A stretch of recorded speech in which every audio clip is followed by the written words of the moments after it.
quiero que abras tu Biblia, por favor. Abras tu Biblia en el libro de el Evangelio según San Lucas. El Evangelio según San Lucas. Dice así la palabra del Señor en el capítulo 24. Lucas capítulo 24. Dice así la palabra del Señor. En el primer día de la semana, muy de mañana, vinieron al sepulcro trayendo las especies aromáticas que habían preparado, y algunas otras mujeres con ellas, y hallaron removida la piedra del sepulcro.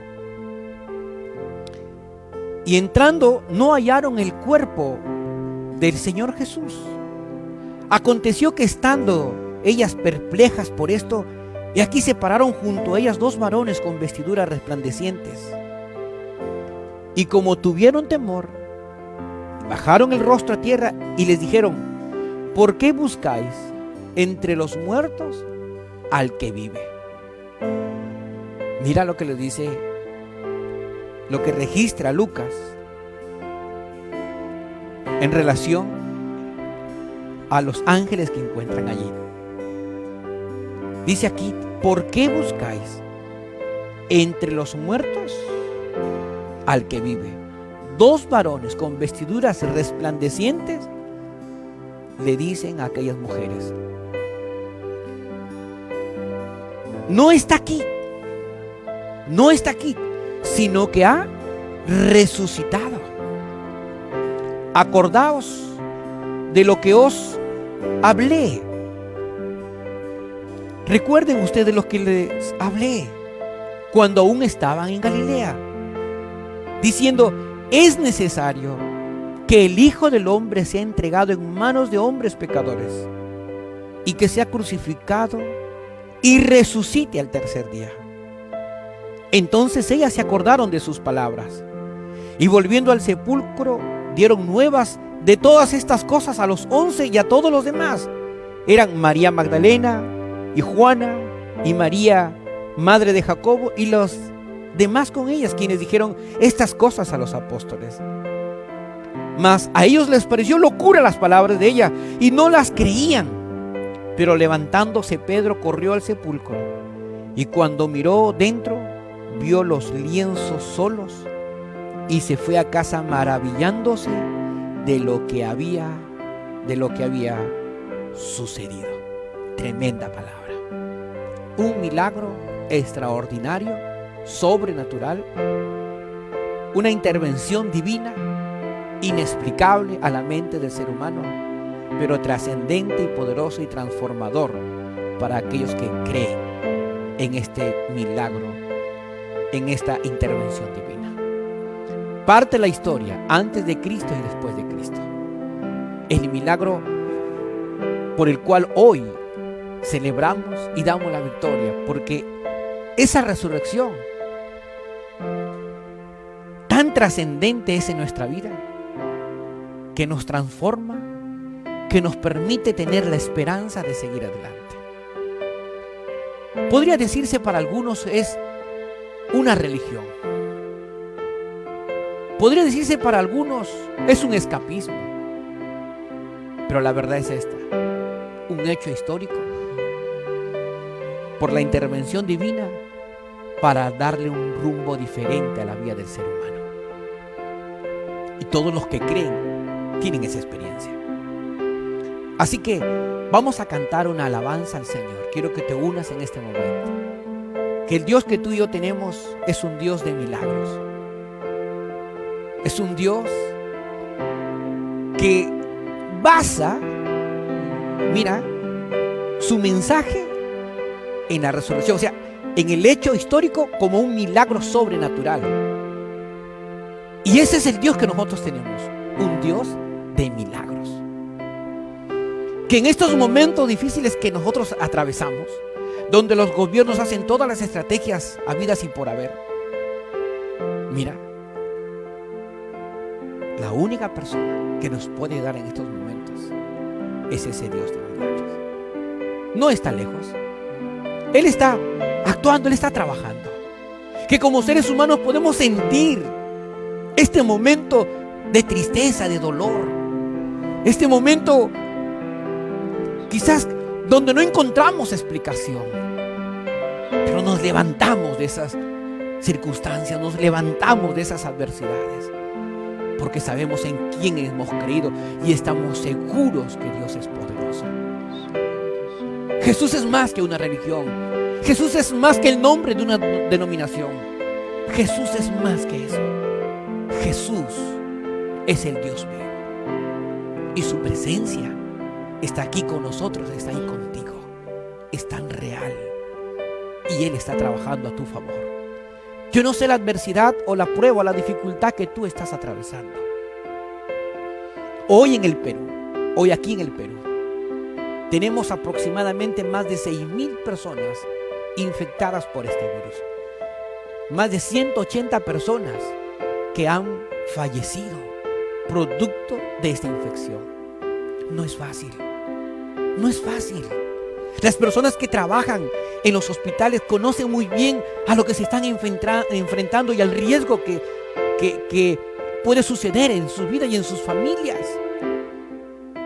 Esta situación nos tiene que llevar una vez más a saber que lo que nosotros no podemos hacer, tú como profesional, lo que tú no puedes hacer, la profesión que puedas tener, hermano, este es el momento de ver a Dios actuando.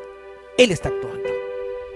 Él no es indiferente, no se ha quedado en la historia, no se ha quedado en la cruz, no se ha quedado en la tumba. Cristo ha resucitado y su presencia es viva y es real. Y Dios sigue actuando, sigue haciendo milagros. Jesús ha sido crucificado, herido, golpeado, maltratado, menospreciado. Todo lo que los fariseos judíos y parte de la élite del Sanedrín querían hacer con Jesús, lo hicieron. Se confabularon con los gobernantes de aquel tiempo. Utilizaron personas para traicionarlo. Jesús fue a la cruz. Como dice la Escritura, herido Él fue por cada una de nuestras maldades, azotado. Y desde aquella cruz, sus palabras tiernas de amor, de misericordia, a pesar de, fueron: perdónanos porque no saben lo que hacen. Pero esa muerte en la cruz del Calvario a la vida del ser humano produce perdón, salvación y libertad. Fíjate, literalmente bajaron el cuerpo de Jesús. No tenía tumba, prestaron una tumba, Simón de Cirene, y allí colocaron el cuerpo de Jesús. Los soldados, aún con los fariseos, se unieron para colocar una piedra de tal manera que imposibilitara que alguno de los discípulos pueda apropiarse del cuerpo. ¿Dónde estaban los discípulos? Un día después de la muerte de Jesús, estaban de miedo. Temor había inundado sus corazones. Había confusión, tristeza, la pérdida de aquel maestro, la pérdida de aquel que había sido y que había estado con ellos. Ya no estaba. ¿Cómo estaba el corazón de los discípulos? ¿Usted cree que el corazón de ellos estaba envalentado para atreverse a ir contra el imperio romano, mover la piedra y atreverse a tener el cuerpo de Jesús? ¿Cuál sería el sentido si habían huido? ese día después de la crucifixión, los discípulos están tristes, desconsolados, con la incertidumbre en sus corazones, sin saber lo que podía hacer más adelante en su vida. Te hago una pregunta, ¿alguna vez te has sentido así? Cuando perdiste a un ser amado, cuando tu salud se quebró, cuando tu economía se perdió, ¿cómo te has sentido? Un día después de la muerte de Jesús, cuando algo que tú más amas lo pierdes, ¿cómo te sientes? Ese día después de la muerte podría identificarse como el día en que Jesús, fíjate, estando en la tumba, en el sepulcro, y los discípulos en una incertidumbre, podría decirse es un tiempo del silencio, de la meditación, y que los evangelios se escriben en ese momento, ¿sabes para qué? Para identificarse con cada uno de nosotros, identificarse con nuestra soledad, identificarse con nuestra humanidad, identificarse con nuestra incertidumbre, que no sabemos qué hacer, que no sabemos qué sucederá más adelante, un día después de la muerte. La tristeza ha embargado el corazón de los discípulos. Quizás ellos planificando para irse a un lugar, quizás recordando las enseñanzas de Jesús, qué hacer, a dónde ir, a quién acudir. Ese momento de silencio en el que solo tú y Dios saben lo que sucede dentro de tu corazón y que Dios no es indiferente. Celebramos hoy, el tercer día, la resurrección de Jesús. ¿Y qué hacen estas mujeres? Lo que registra Lucas es que ellas preparan aromas, quieren ir a la tumba donde está el cuerpo de Jesús y preparan las aromas, preparan los regalos, preparan ese momento para ir a la tumba, como se tenía de costumbre en la religión judía. No se podía hacer eso en el día de reposo. Mira, el día del descanso no se podía hacer eso, pero el día siguiente sí. Y ellos van con la expectativa de por lo menos consolarse viendo el cuerpo de Jesús. Pero se dan cuenta, oh sorpresa, cerca a la tumba ven la piedra removida, hermano. No puede ser. Se acercan más y más para ver el cuerpo de Jesús. Y hay dos varones de vestiduras resplandecientes que le hacen esta pregunta: ¿por qué buscan entre los muertos al que vive? Fíjate, era un momento de encuentro entre las emociones que aquellas mujeres tienen por ver el cuerpo de Jesús, los sentimientos que ellas tienen por ver el cuerpo de Jesús, y la convicción y lo real y lo concreto. ¿Qué era lo real y lo concreto? El cumplimiento de la promesa de la Escritura. Entonces hay un hecho histórico. Los cuatro evangelistas de diferentes formas muestran la resurrección. Unos miran ángeles, otros miran a un varón, pero aquí registra dos varones. Y no tanto que esas diferencias hacen que el hecho en sí pierda su valor, no, por el contrario, son diferentes puntos de ver un solo momento. Lo evidente y lo histórico y lo real, ¿cuál es? Es que la tumba está vacía. La tumba está vacía. No está Jesús. Él ha resucitado. Hay un hecho histórico. No está aquí. Tenemos una enseñanza, hermano. Te das cuenta que hay emociones que direccionan nuestra vida. Pero más que nuestras emociones, escúchame, más que nuestras emociones, son las convicciones. a la palabra del Señor.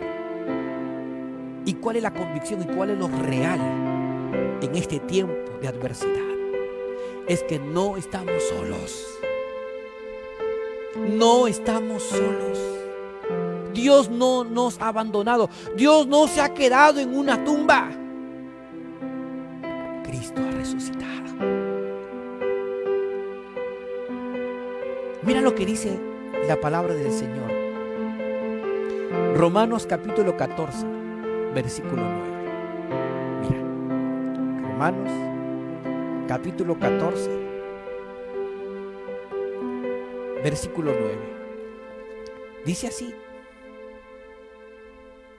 porque Cristo para esto murió, mira, y resucitó. Si uno se preguntara, ¿para qué murió Jesús? ¿Para hacer un espectáculo? ¿Para tener más seguidores? ¿Para qué murió? ¿Cuál es la razón de la muerte de Jesús? ¿Cuál es la razón de la resurrección de Jesús? Muchos pensaron que con la muerte de Jesús ahí se terminaría todo, ya no más. Este hombre que nos está haciendo tanto pleito, tanto situación adversa, matémoslo. Muy bien, pensaron que ahí se terminaba todo. Pero mira lo que dice la Escritura. ¿Para qué murió y para qué resucitó? Un acontecimiento tras el otro. Murió, dice 14:9, porque Cristo para esto murió y resucitó y volvió a vivir. Nota, ¿para qué? Para ser Señor así de los muertos como de los que viven. Tremenda esta palabra. No estamos solos. Para ser Señor, fíjate, tanto de los muertos como de los que viven. ¿En qué sentido entonces está hablando? Jesús resucitó. La muerte no lo pudo detener. La tumba no es el lugar de mi Cristo. Jesús está vivo. Jesús es el Señor. Fíjate, para ser así, Señor de los que viven. ¿A quién adoramos? No recordamos una tumba. Recordamos y adoramos y exaltamos el nombre de aquel que vive por siempre y para siempre, para ser Señor. Mira lo que dice Apocalipsis, esto me encanta. Apocalipsis capítulo 1, Juan en la isla de Patmos recibe esta revelación de parte del Señor. Y dice Apocalipsis capítulo 1, versículo 7, 17 y 18. Dice así: cuando le vi, caí como muerto a sus pies. Y él puso su diestra sobre mí, diciéndome: no temas. Has sido expatriado. La iglesia ha sido perseguida. Mira este texto. Lo contextualizamos para hoy. Y cuando él está en una circunstancia difícil, Juan recibe una revelación de parte del Señor a lo profundo de su corazón. Y él estaba casi como muerto, pero Dios le dice: no temas. Nota, yo soy el primero y el último y el que vivo. Verso 18, y estuve muerto, mas he aquí vivo por los siglos de los siglos. Amén. Y tengo las llaves de la muerte y del Hades. Qué tremenda palabra. ¿Para qué resucitó Jesús? El hecho histórico de la tumba vacía nos refleja entonces en este tiempo que Jesús es el Señor, que todo poder, todo señorío, todo reino le pertenece a Él por siempre y para siempre. Fíjate, tengo las llaves hasta el punto, dice, de la muerte y del Hades. ¡Qué tremendo! Jesús cara a cara con la muerte. Me imagino decirle lo siguiente: muerte, yo soy tu muerte. Muerte, tú no tienes señorío sobre el ser humano, porque yo te vencí. Y si Él vive, nosotros también vivimos. Tremendo, hermano. Tremendo. ¿Qué más dice la palabra? Mira, este es un momento en el que el Espíritu Santo ha venido sobre la iglesia primitiva. 50 días después en el Pentecostés.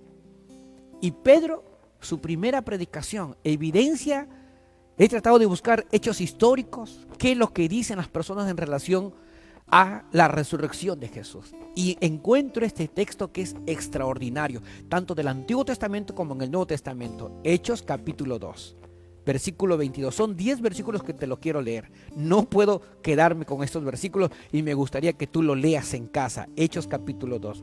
El primer mensaje del apóstol Pedro. Versículo 22. Versículo 22. Dice así, mira. Hechos 2, 22. Ha venido el Espíritu Santo en Pentecostés. La gente, hay muchas multitudes de diferentes lugares. Y ellos ven esta situación y dicen, ellos están ebrios. ¿Qué ha pasado con ellos? Y Pedro se levanta y dice, no, esto no es. La verdad es esto, le dice. Y les empieza a decir en el versículo 22, varones israelitas, oíd estas palabras. Mira, Jesús Nazareno, varón aprobado por Dios entre vosotros con las maravillas, prodigios y señales que Dios hizo entre vosotros por medio de él, como vosotros mismos lo sabéis. O sea, era evidente que los que estaban escuchando habían visto lo que Jesús había hecho. A este, entregado por el determinado consejo y anticipado conocimiento de Dios, prendisteis y matasteis por manos de los inicuos crucificándole. Era un hecho real, concreto. Nadie podía decir que no sabía esto, los habitantes. ¿Qué más dice Pedro? El cual Dios, nota, dice el verso 24, el cual Dios levantó, suelto los dolores de la muerte. Mira, es que esto es tremendo. Suelto los dolores de la... O sea, Jesús cuando se enfrenta a la muerte, nota, la muerte sufrió. Dice, dolores de la muerte. Literalmente estoy diciendo esto, ¿no? Esto es maravilloso lo que Pedro dice. Se enfrentó a los dolores de la muerte por cuanto era imposible que fuese retenido por ella. Tremendo, mi hermano. Eso es lo que dice Pedro. La muerte fue sacudida, sintió dolores y se vio imposibilitada de retener a Jesús. Qué tremendo, hermano. Se vio imposibilitada. ¿Por qué? Porque la vida de Jesús es mucho más que la muerte. Fíjate. Y hace evidente esta promesa en el verso 25. Porque David, o sea, hay un hecho que ustedes conocen, el rey David, del cual saben muy bien por los estudios. Les dice Pedro que el Mesías venía por el linaje de David. Y David habló de este acontecimiento. David habló de la resurrección. Y por eso trae como testimonio, como evidencia, el hecho del Antiguo Testamento. Y dice así el verso 25. David dice de él: veía al Señor siempre delante de mí, porque está a mi diestra, no seré conmovido. Por lo cual mi corazón se alegró y se gozó mi lengua, y aún mi carne descansará en esperanza, porque no dejarás mi alma en el Hades, ni permitirás que tu santo vea corrupción. Me hiciste conocer los caminos de la vida, me llenarás de gozo en tu presencia. Y Pedro interpreta este texto del Antiguo Testamento. Varones hermanos, se os puede decir libremente del patriarca David, que murió y fue sepultado, y su sepulcro está con nosotros hasta el día de hoy. Pero siendo profeta, nota, y sabiendo que con juramento Dios le había jurado que de su descendencia en cuanto a la carne levantaría al Cristo para que se sentara en su trono, viéndolo antes, habló de su resurrección de Cristo, que su alma no fuese dejada en el Hades, ni su carne vio corrupción. A este Jesús resucitó Dios, de lo cual todos nosotros somos testigos. Tremendo, hermano. Buscando hechos históricos para decir qué hablaban en cuanto a la resurrección de Jesús, encuentro esto.